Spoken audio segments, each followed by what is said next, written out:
Welcome to Live Daf, your online Daf Yomi Shir. Shalom Aleichem, welcome back. Today's Daf Yomi is Kesubos Tzadik. We are holding at the Mishnah, which is 4 lines from the top of the Amud. Katan shehi siyoi aviv. You have a youngster below bar mitzvah who was somehow married off by his father. It's not a valid marriage, min ha-Torah or midrabanan, and he married with a Kesubah. Now, he became an adult and continued living on with this wife. Kesubos kayamas. His original Kesubah commitment, the Kesubah which he issued at his time of marriage, stays on. He maintains that commitment. Why? Because even though at that time it was really not valid, but the fact that he stayed on with her, we assume that he was maintaining that commitment. So going forward, he has a proper, valid, legal Kesubah commitment. Shalmanas Kein Kima, because he kept her with that mindset. Likewise, another example is Ger Shem is Gaira Ishtay Imay. You have a Ger, married before he became a Ger. Now, they both converted. They're both Yisraelim. Kesubah Sakayamas, her original Kesubah is maintained. Shalmanas Kein Kima, because he married her with that mindset, we assume he's maintaining that commitment to her, and she's entitled to whatever the Kesubah entitles her to, even though it was written pre-conversion, even though in the first case it was written pre-adulthood. Says the Gemara Amar Rav Huna, Lo yishanu alamana masayim.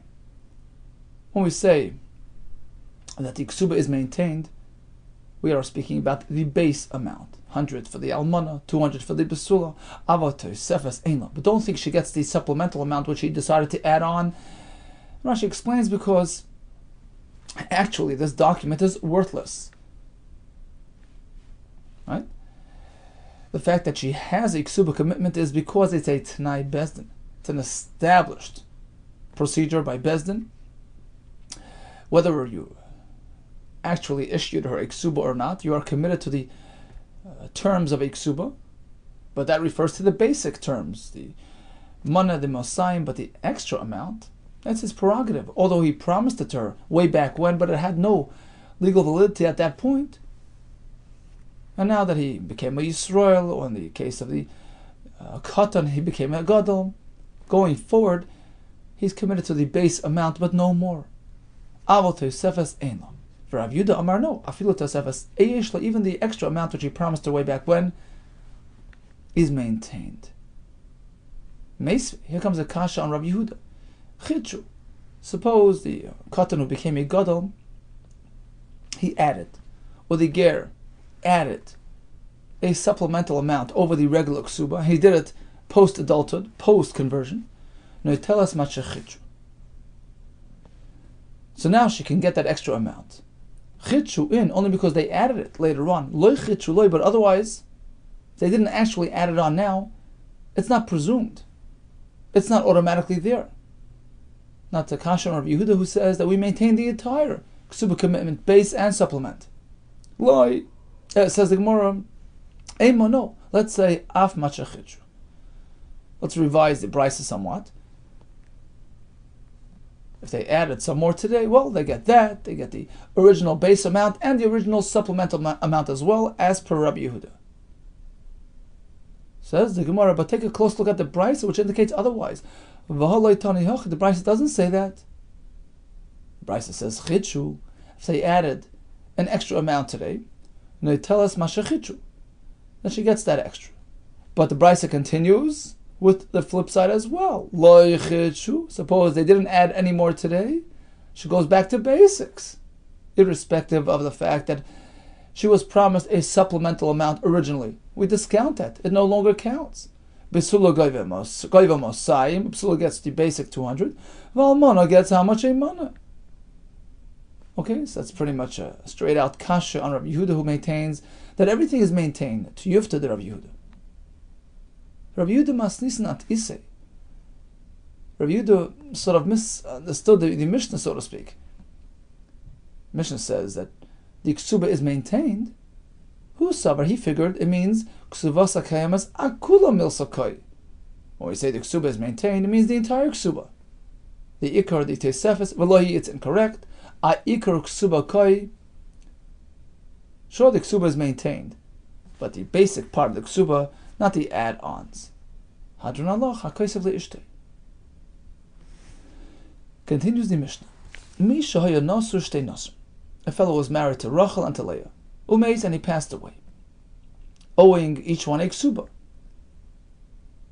Since he married Rachel first, she is the first claimer. Harish Shaina, the first Isha, is kedemis l'shniya. She gets priority. If there isn't enough available for all, she gets first choice. Kedemis l'shniya, because her commitment came first. So first Rachel collects, and only then Leah. Now suppose Reuven, the husband, passed away, leaving behind Rachel, who's entitled to a ksuba. She's number one, and Leah is number two. Now Rachel and Leah themselves passed away. The descendants of Rachel, since they're taking over for Rachel and claiming her claim, they had priority over the descendants of Leah. Pretty straightforward, simple halach. Here comes a bit of a more complicated case. As we learned way back in Daf Nun Beis, there's something called Kesubos benin dichron, the dowry and the ksuba payat, which is meant for the Isha. So anything she brings into the marriage as part of her dowry, as well as the meya, mosayim, which she's meant to get after her husband's passing, all that eventually reverts to her sons. So suppose the Isha brought in a dowry, and then she passed away. The husband inherits that. When he passes away, it's not divided equally amongst all the children. No. Rather, it reverts back to her sons. Suppose we have two sets of sons from two marriages.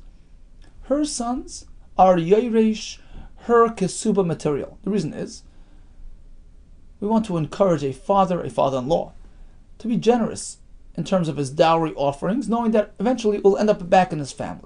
Kesubos benin dichron, the zecharim. It's a takana d'Rabbanan, and is modeled after the Yerusha concept. So her sons will be Yerish, their father, and this is of course separate from the rest of the Yerusha, which of course is divided equally amongst all the children. So first we deduct the ksuba amount, the dowry amount, we give it to her sons. That's separate, and then we divide the rest amongst all the other siblings. Says the Mishnah, Nasa Asarishayna, Umeisa. Reuven married Rachel, she passed away.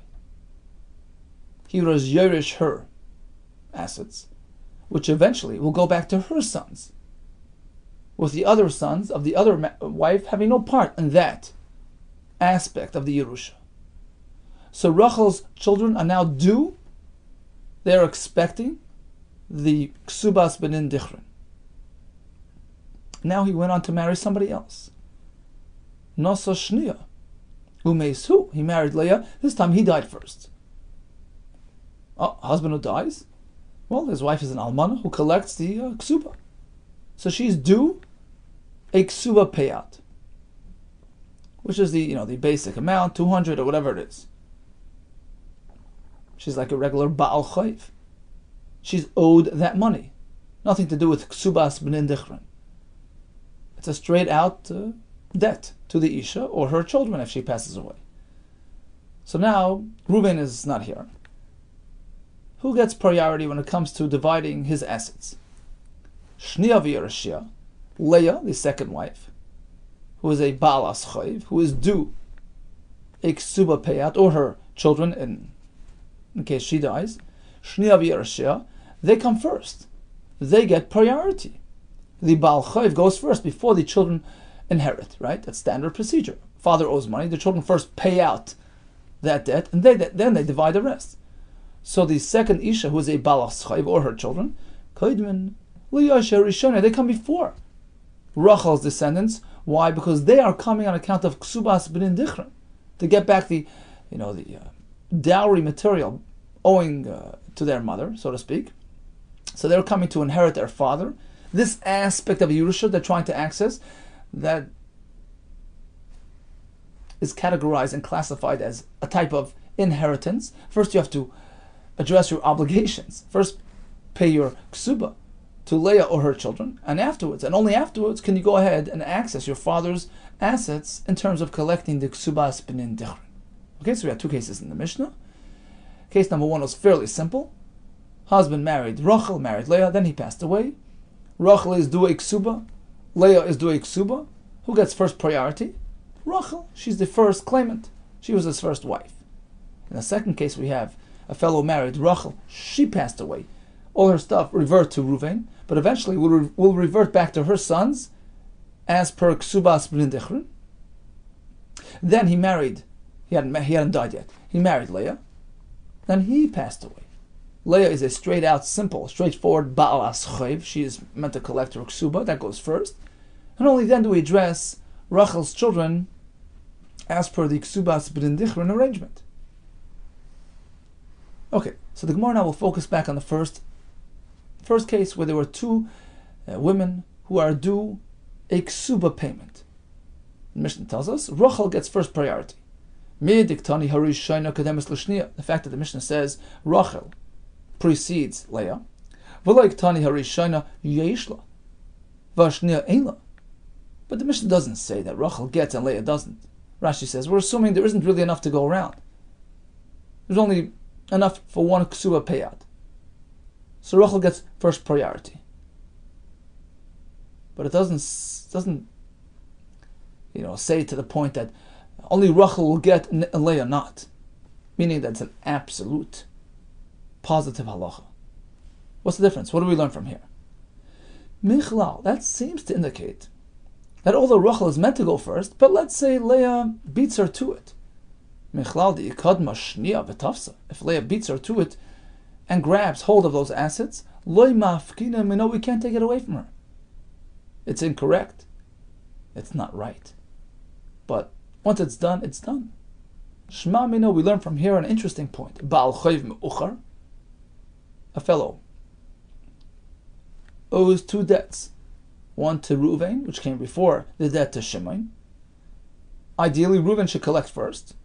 Let's say Shimon does it first. Baal Chayv Me'uchar, the later Baal Chayv, Shekadam V'Gava, who jumped ahead and collected before Reuven had a chance to. Masha Gava Gava, done is done. He collected, we leave it alone.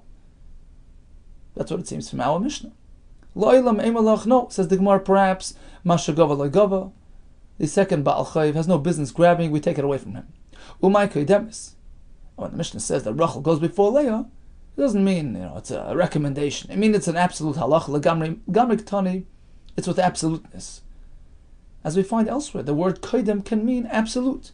Kedesnan ben koidem labas. In terms of inheriting a father, son comes before daughter. Now, although it says before, it doesn't mean that it's just a recommendation. It's an absolute halacha. A son is Yerish, a daughter is not Yerish. Here as well, Rachel gets it and Leah can't. And even if she grabbed it first, we take it away and we transfer it to Rachel. So we thought it means a recommendation. Lichatchila. Turns out that perhaps it's absolute. Ikad Amri. In the second version, we took the other approach. We started off stringently, and then the Gemara sort of left it hanging. Made the fact that the Mishnah does not say then in fact, if the second Isha goes ahead and collects before the first one, we don't take it away. The Mishnah does not mention that. Michlal di ikad mashnia would indicate to us that indeed if Isha number 2 grabs, v'tafsa mafkina mina, we take it away from her. Shma mina. Perhaps we can conclude from this that indeed it's very stringent. Baal Chayv Mu'uchar, a later Baal Chayv Shekadam V'Gava that jumped ahead and collected before giving the first fellow a chance. Mashagava Loy Gava. We reverse it. It doesn't work. Is that so? Lo Elam Eimalach Mashagava Gava. Perhaps it works. B'di Evid. If he grabs it, he keeps it. Why then didn't the Mishnah tell us that? Well, I did the Tana. Because remember, in the second case of the Mishnah, where we dealt with, the Kesubos B'nin Dichron versus the Ba'alas Chayv, we're over there. It's absolute. Shnia v'Yarashia, the second Isha and her descendants, who are Ba'alei Chayv, who are owed a Ksuba, Koidman Liyarshe Harishen, take priority over the descendants of the first Isha, who are only entitled because of the Kesubos B'nin Dichron. So first they have to pay off their debts, and then they can consider inheriting their father. That's an absolute non-negotiable halacha. Over there you can't say it's just, recommendation, but it can work in any case. No, it's untrue. It's absolute. So because of that, Tana, Nami Harishayna, Kedemus L'Shniya, likewise in the first case of the Mishnah, we opted to use the same matching parallel language, meaning we said the first one goes first, but we didn't, bother to add and explain that indeed if the second one grabbed, we leave it alone. Meaning perhaps it's true, but we failed to mention it because we wanted to use matching language to the next part of the Mishnah where it is an absolute non-negotiable halacha. Continues the Gemara. Now we're going over to the second part of the Mishnah. A bit more complicated case, where we have Reuven married Rachel, who passed away in his lifetime, in which case he inherited her assets, her dowry, etc. And eventually her sons will be eligible to collect on their Kesubos B'nin Dichron. So all her assets, which reverted to her husband, will then go back to her kids. Right? So that's all in theory at this point. But then he married Leah, and he passed away, leaving her an almana, deserving of ksuba. She's now a straightforward ba'alas chayv. She goes first. First we address her claim, and then the rest goes over to the first Isha, Rachel's children, as per Kesubos B'nin Dichron. Says the Gemara, Shma min atlas. We can conclude three things from here pertaining to the halacha of Kesubos B'nin Dichron. Number one, Shma mina, we learn from here, Achas b'chayav, v'achas b'moisei, yesh lehem Kesubos B'nin Dichron. You see, Rashi explains like this. Typically, how does Kesubos B'nin Dichron work? You have a man married to Rachel and Leah, and they both passed away during his lifetime.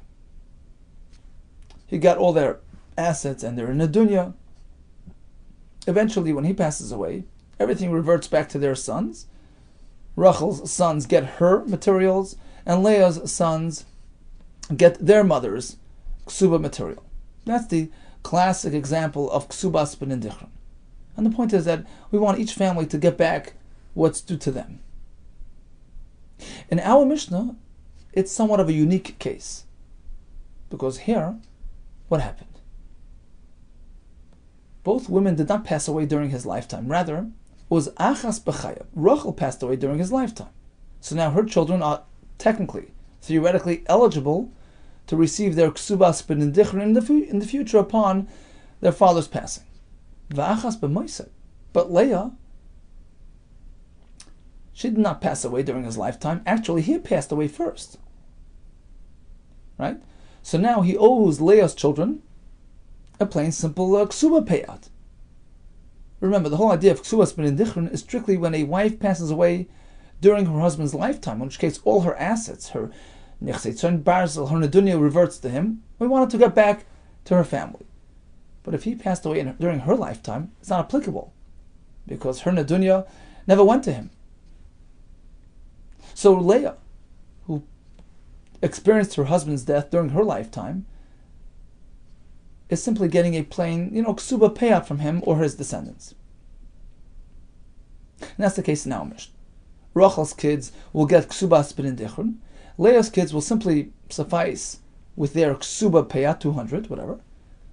And by the way, if there's anything left over after we divvy all this around, we give the Leah's kids their ksuba payment, we give Rachel's kids their Kesubos B'nin Dichron, whatever's left over, of course, they divide equally as per, the plain Yerusha system. So technically we go through 3 steps in terms of dividing the assets.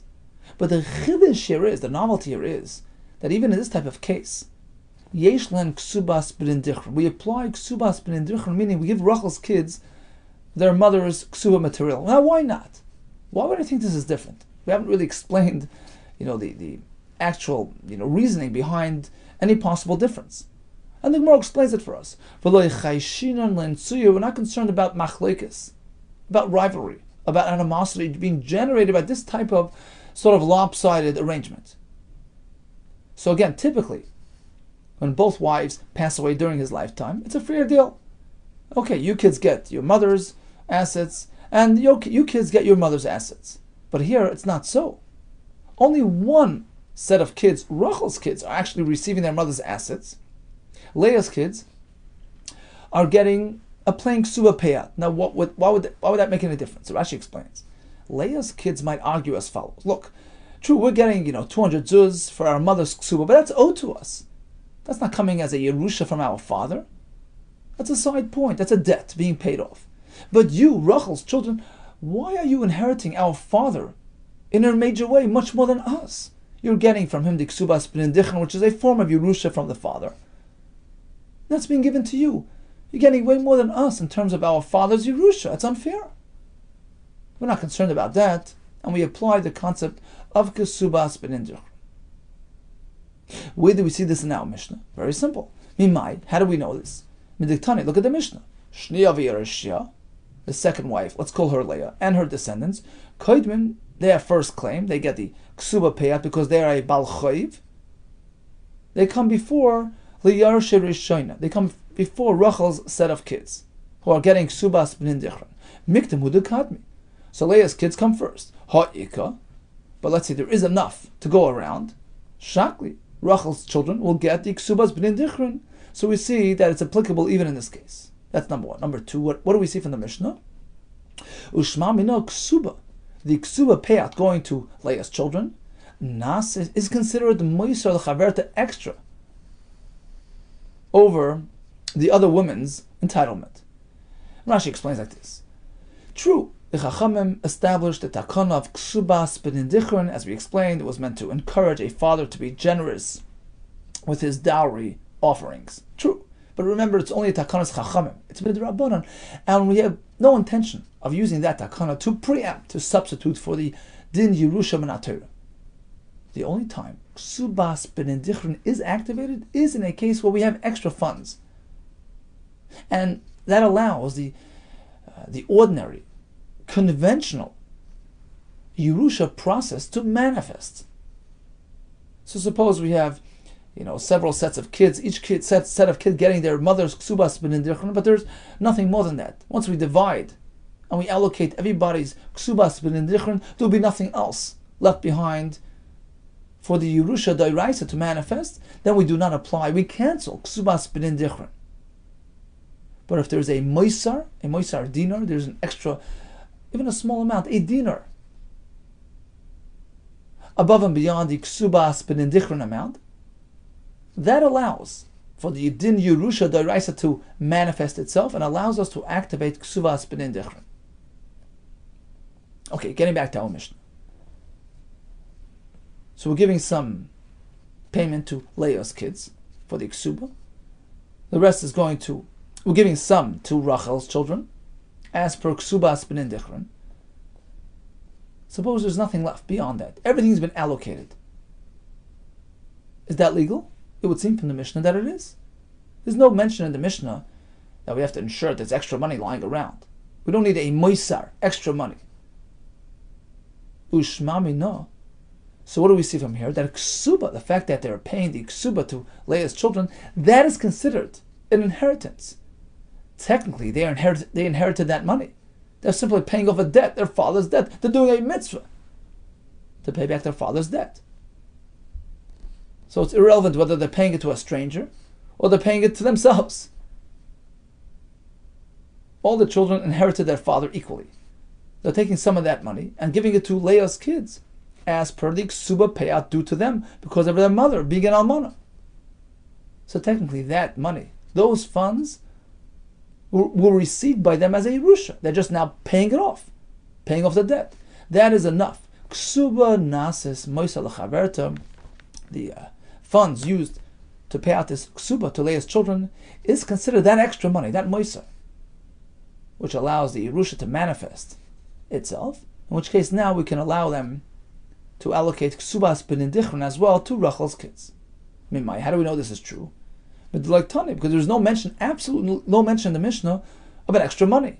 Im yesham moisar dinar. It doesn't say there's an extra coin lying around to be mekayim din Yerusha. Apparently, the money going to pay out the ksuba, that is considered din Yerusha. That's number two. Ushma mino, a third thing, ksubas ben dichron loitar from a mishabdi. Although Rachel's children are entitled to ksubas ben dichron, but you can't take it for something which is committed and bound to a bal chayv. Because if in fact Kesubos ben Dichron is such a powerful system, it's almost like a gift from father to son, and you're allowed to even access properties which are committed to a bal chayv. If that's the case, leisub bnei rishona, so Rachel's kids who are going to collect Kesubos ben Dichron, let them come along, v'ledrafinu libnei shnia, and access the funds due to Leah's kids, who are getting that because they're a bal chayv. Remember, Rachel married first. Why can't they have priority? Answer is, Kesubos ben Dichron is a form of Yerusha. It's not like it was a gift. It's not like a commitment. It's a Yerusha. And as we know, first, the Yerushim have to address their father's financial obligations, pay off his debts. It's a mitzvah, as Rashi says. And then, and only then, can they be concerned about their inheritance. So Rachel's kids get second priority. First goes, they pay out to Leah's kids. That's a chayv. And then, and only then, if there are funds remaining, that goes to Rachel's kids. Maskef Rav Ashi, I have a question. You have three conclusions from the Mishnah. Mimai, how do you know this is so? How do you even know that Rachel's kids are getting as per Kesubos ben Dichron? There's no mention of that term in our Mishnah. And that led you to all these conclusions regarding the specifics of Kesubos ben Dichron. How do you know this is true? Perhaps I'll tell you. In this case of our Mishnah, where Rachel passed away during his lifetime, and then he passed away followed by Leah. That's not the type of case which would generate a Kesubos ben Dichron. As we explained before, it can generate animosity, etc. Eilon Kesubos ben Dichron. And the Mishnah is absolutely not talking about Kesubos ben Dichron. Umay koidman l'nachla katani. Umay koidman. And although the Mishnah says that the second set of kids take priority, they get first. First to what? We figured first to Rachel's kids who are getting Kesubos ben Dichron. No, absolutely not. L'nachla katani. It means that Leah's kids get first, and then Rachel's kids and Leah, well, they redivide everything as per Nachla, as per Yerusha, standard Yerusha, unrelated to Kesubos ben Dichron, which is inapplicable in this case. Perhaps you'll ask on me, well, if Rachel's kids are simply getting standard Yerusha, Yarshe Harishayna Lamli, why would the Mishnah refer to them as the inheritors of the first woman? Are they inheriting Rachel? They're being Yerush their father. If it's Kesubos ben Dichron, that's understood. Their rights are based on their mother. Their mother's Kesuba, their mother's Nedunya. But if it's a simple Yerusha, as per inheriting their father, why refer to them as Yerushei Harishayna, children of the first Isha? Lamali. Answer, we're just using matching parallel language. I did the Tana Shnia v'Yerushia. Since we call a second set of kids, Shnia, Leah, and her kids, who are now going to collect on her ksuba payout, on account of that language, we refer to the first set of kids in similar fashion. Tananame liyarshe rishona, we refer to them as the yarshe rishona, but technically they are really inheriting their father. So perhaps the Mishnah is not even talking about Kesubos ben Dichron. That's number one. Number two, even if we shall say, as you suggested, that the first set of kids are getting Kesubos ben Dichron, and you went on to prove three things. Number two being as follows. The Ka'amris, pertaining to what you said, typically we need extra money, which allows the Yerusha to manifest, which allows us to make Kesubos ben Dichron. and you told us, well, where's the extra money? Well, the ksuba payout, that's considered the extra money. Ksuba nases moisel chaver. The ksuba payout is considered as though they have money through Yerusha, and then they paid it out. So the Yerusha has manifested itself. It becomes like extra, separate from the Kesubos B'nai Dichron. That is considered the Yerusha aspect of this deal. That's a chiddush, because after all, they're not keeping that money. It's not like Yerusha they walk home with. They put in the bank, you have to pay it out. That's a chiddush. They would consider that to be the Yerusha aspect of this deal. Dilma, perhaps I'll say no. This ksuba payout, which is just going in and out, it's not really staying by them, that cannot be counted as a realization, as an actualization of a Yerusha. Perhaps it so happens that there was extra money here, which serves as the Yerusha aspect. So bottom line is he had many kashas on our conclusions. And the Gemara continues that in fact, the first idea of achas b'chaya, achas b'moiseh, that even in that type of case we apply Kesubos B'nai Dichron, Tanoi hinges on a machlekes Tanoim in the following brayso. The Sun Jun.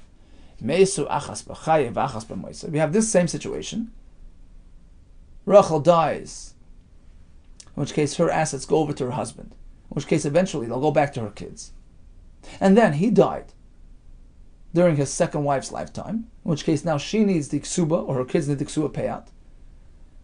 Benanos oimer, yecholin b'nei harishona, loimer b'nei hashniya. The first set of kids who are deserving of Kesubos B'nai Dichron can address the second set of kids and tell them, b'nei balas chayv atem. Look, you are the children of a balas chayv. True, your mother was due a ksuba, telu ksubas inchem b'tzu. Okay, take your 200 and leave town. You're done with the ksuba, with the Yerusha. We get the rest. Meaning there is nothing else. There's just enough to go around to give them their 200 and give them then their Yerusha's B'nai Dichron. That's it. That's fine. So we see two things from here. Number one, that according to Tanakama, Kesubos B'nai Dichron does apply in this type of case, where one died here and one died then. Number two, even if there's no actual moisar dinner, there's no extra money here. There's just enough to go around. We apply Kesubos B'nai Dichron. We consider the funds directed at the second set of kids as per their ksuba claim. We consider that to be the Yerusha aspect, because they all inherited that money and they used it to pay off their father's claim. And that enables us to do Kesubos B'nai Dichron. That's Tanakama. Rabbi Kiva disagrees. Rabbi Kiva Omer, no. The first set of kids lost their Kesubos B'nai Dichron when their father passed away during this second wife's lifetime. We don't want animosity, we don't want machlekes. Prakaftzon nachla milafnei b'nei harishona. The nachla, the B'nai Dichron, jumped away.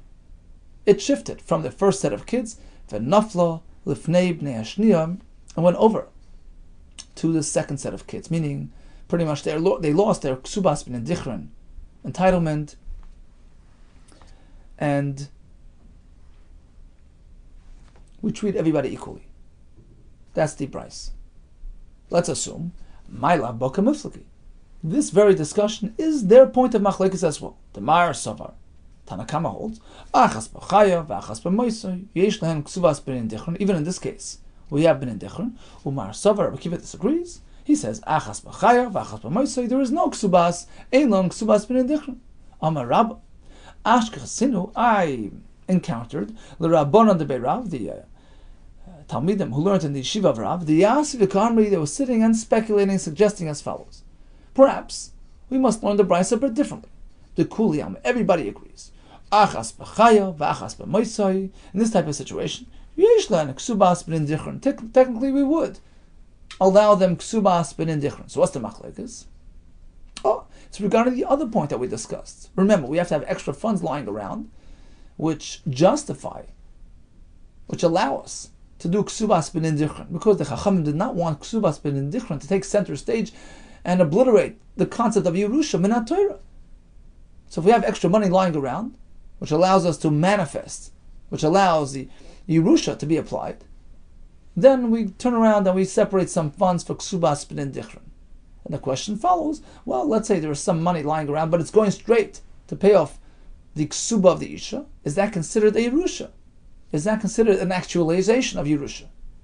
Which allows us then to go apply ksubas b'nin dichron, right? That was the question we mentioned before. Guess what? That very point is the machlokes tanoi. V'acha b'ksuba nasis moisa lechaverta. Whether we say the ksuba funding is considered on top of the ksubas b'nin dichron, that's the yerusha aspect of this whole deal. V'uadin lebal chayv, and the same thing would be, let's say there's money owed to a stranger, a bal chayv, so the money is coming in but going straight out. Is that considered as though there's yerusha intact? Yerusha was actualized, which allows us then to turn around and apply ksubas b'nin dichron to the other funds. That's the machlokes kamiflagi. Mar Savar Tanakama holds yes. Ksuba nasis moisel chaverta, v'huadin lebal chayv. Funds coming in and going right out to pay the isha or pay the bal chayv. That's considered moisar. That's the yerusha aspect of this arrangement. Umar Savar ein ksuba nasis moisel chaverta v'huadin lebal chayv. The other shita Rakiva disagrees. Unless they're actually going to keep some money as yerusha, well, money coming in and going straight out to pay off these debts, there's no tangible yerusha. This is Rabbi speaking. I turned to him and I responded as follows. You're right and you're wrong. Bal chayv. In terms of funds going out to pay a bal chayv, oh, that's no issue. Everybody agrees that counts. Because after all, none of these sons are keeping that money. They're inheriting these funds and paying off their father's debt. That's a kiyum, that's a fulfillment of yerusha. Although they're not holding on to the money, but they're using their yerusha to pay off their father's debt. It's very noble of them. That's considered meiser. The question revolves around the ksuba payout, which is going sort of to them, going from one pocket into the other. Right? The second set of kids are inheriting that money, and then they're keeping it.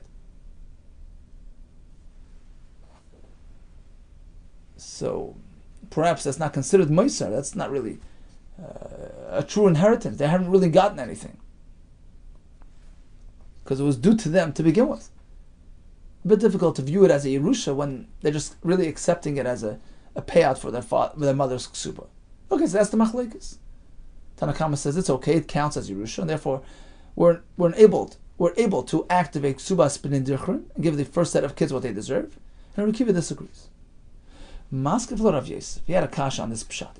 If that were the underlying point of disagreement, let's take a look at the lashon. Rabbi Kiva Eimer, it doesn't work.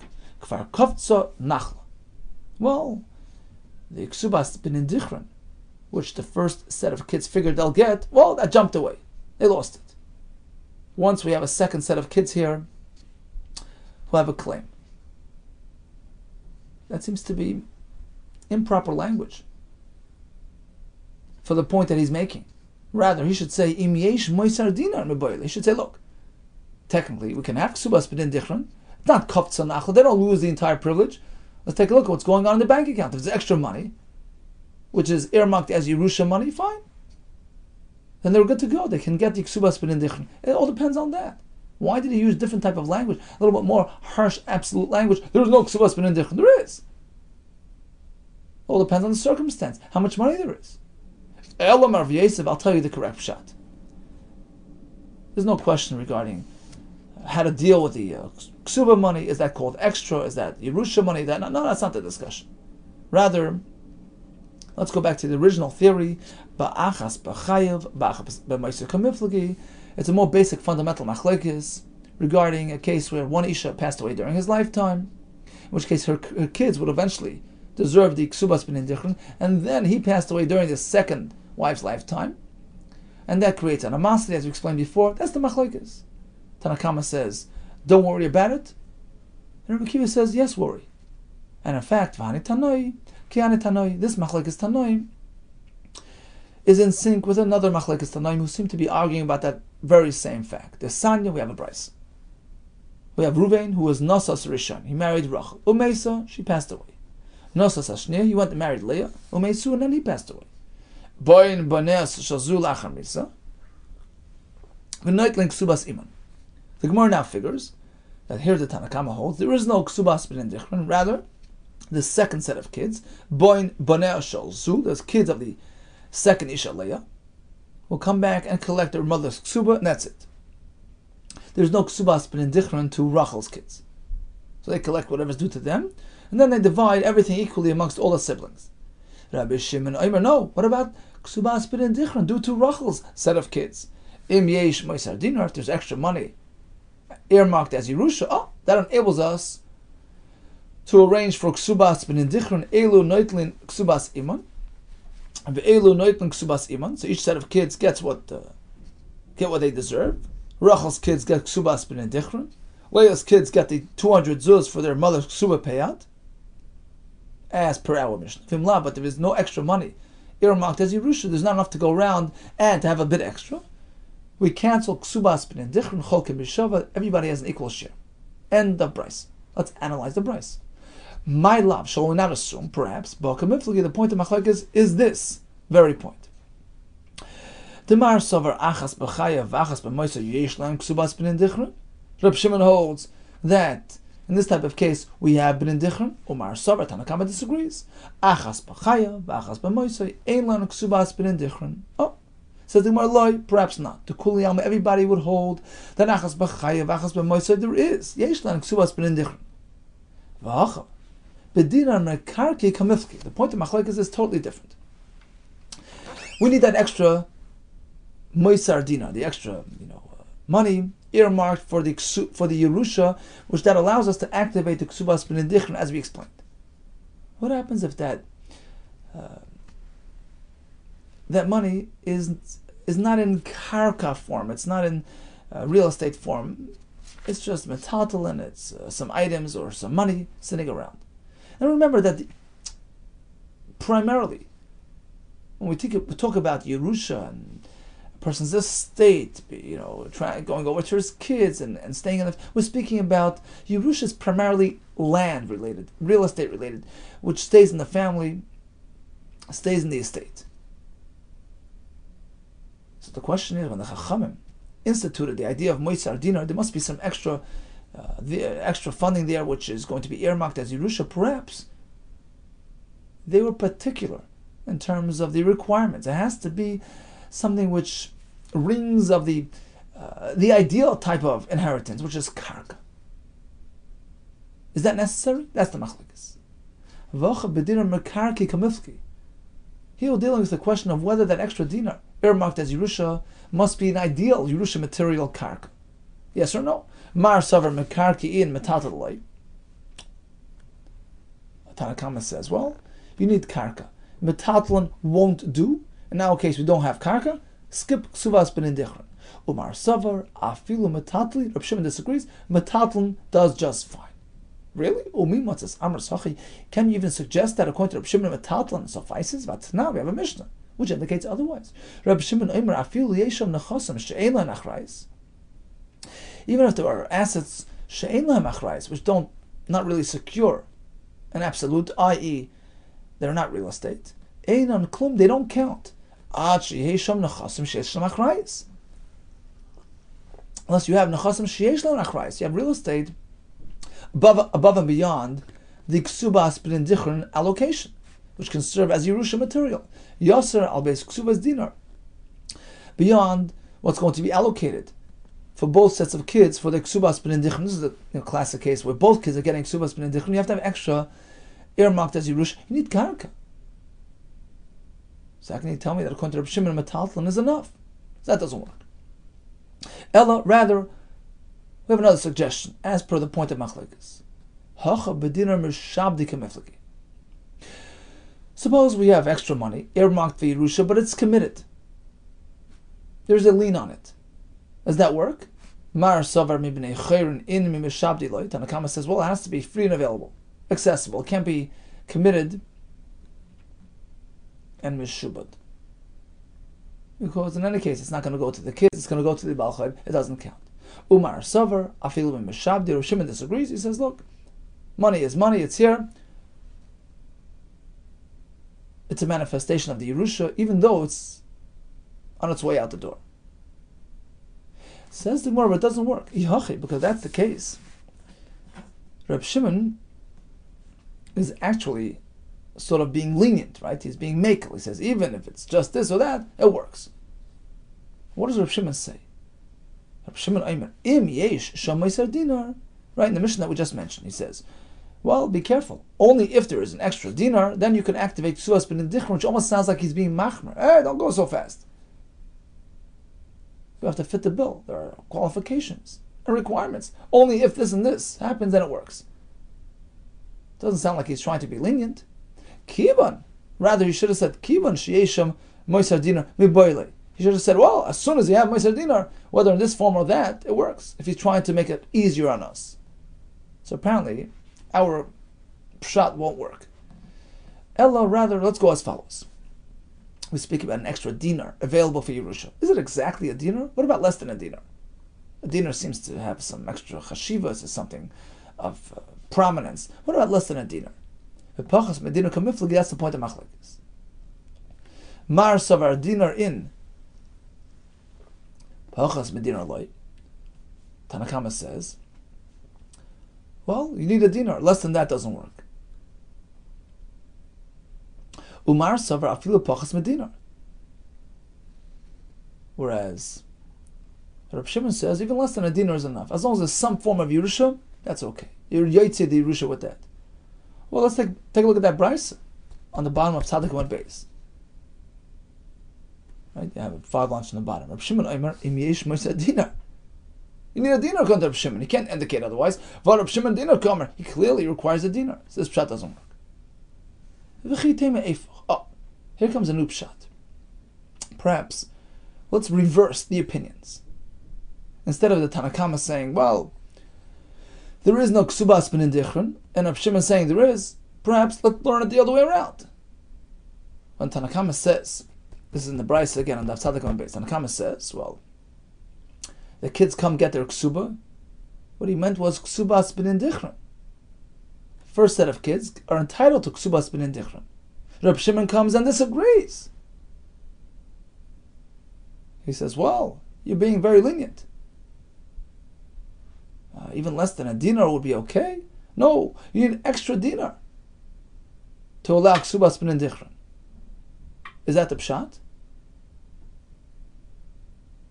And that would fit with his language. He says, Im yesha moiser dinar. You need a moiser dinar. That's my opinion. Versus your opinion, Tanakama, who allows with less than a dinar. Problem with that is, Tanakama de masnisin nami dinar ka'amar. You see, if you go back to the Mishnah here, there's a Mishnah quoted about 10 lines ago, right? Atnan of Shimon Omer. If you look at that Mishnah, the Tanakama of that Mishnah clearly says that you need a dinar. It's actually coming up later on in the daf Tzadik Aleph here. In the Mishnah, the Tanakama himself also requires a dinar. So you can't suggest that according to Tanakama less than a dinar is enough. Tanakama de masnisa nam medina karma. So we're sort of stuck. What are they arguing about? Ella says the Gemara, listen to this. Ki hanach trei lishnoi kamoi. We'll come up with a winning formula. The machlekes revolves around one of two suggestions that we mentioned earlier.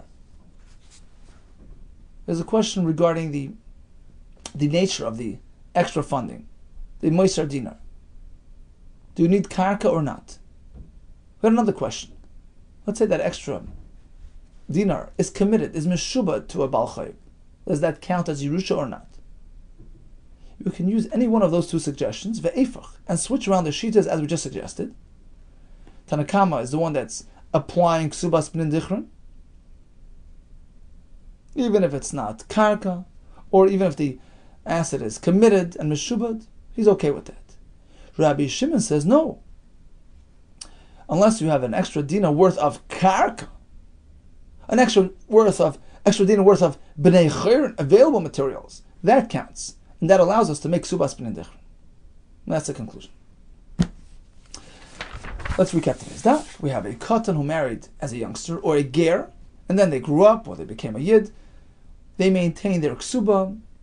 The Gemara concludes they only maintained the base amount, but not the tesefes that was promised way back when. We had a Mishnah with two cases. Case number one, he married Rachel, married Leah, and he passed away. Rachel is a Baal Chayv Rishon. She gets her ksuba before Leah or her kids, because she gets priority as the first claimer against the husband. What happens if Isha number 2 goes ahead and collects first? We're not sure whether she can keep it or not. In the second case, we have Reuven was married to Rachel, who passed away during his lifetime, in which case her descendants are entitled to Kesubos ben Dichron. Eventually, when Reuven passes away, Reuven went on to marry Leah. Then he passed away during her lifetime. She or her kids are ordinary Bali Choy because they are due the Ksuba payout. They go first, and then, only then, if there's anything left over, it goes back to Rachel's children, as per Kesubos ben Dichron. Of course, if there's anything left over past that, all children divide equally. That was one way we learned in the Gemara that was speaking about Kesubos ben Dichron. And we have 3 things that we see regarding Kesubos ben Dichron. We said actually the idea of Achas b'chayev, Achas b'moiseh is Machlokes Tanaim. And we had another Machlokes Tanaim regarding the idea of Moiseh or Dinar, whether it has to be Karka, whether it has to be available assets. We discussed the idea of perhaps even the material going to pay the Ksuba, the payout to the second Isha. Is that considered like Moiseh or Dinar? The material going to pay a Baal Choiv, is that considered Moiseh or Dinar? Okay, Hatzlacha Rabba and Besura is